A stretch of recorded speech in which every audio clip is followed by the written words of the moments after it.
बच्चे की माँ इंतकाल कर गई तो उसके वालिद ने दूसरी शादी कर ली।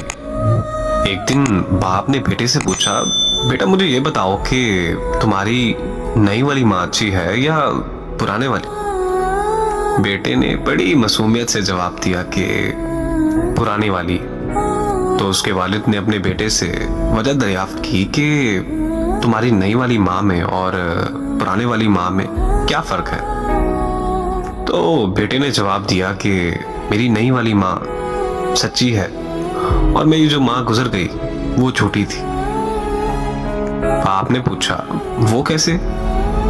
तो बेटा इस पर बोला कि जब भी मैं कोई शरारत करता था तो माँ कहती थी, तू मुझे सारा दिन तंग करता रहता है, आज मैं तुझे खाना नहीं दूंगी। लेकिन जब भी खाने का वक्त होता था सबसे पहले मेरी माँ हाथों को धुलाती थी और उसके बाद फिर अपने ही हाथों से मुझे खाना खिलाती थी। नई वाली माँ ने कहा कि अगर शरारत की तो खाना नहीं मिलेगा। आज मैंने शरारत की है और मेरी नई माँ ने मुझे सुबह से भूखा और प्यासा रखा हुआ है।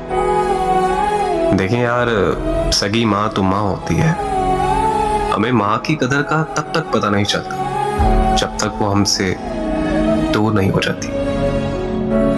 मेरी दुआ है कि अल्लाह पाक सबकी माँ सदा सलामत रखे। जिनके वालिदैन इस दुनिया में नहीं है, अल्लाह पाक उन सबको जन्नतुल फिरदौस में आला मकाम अता फरमाए।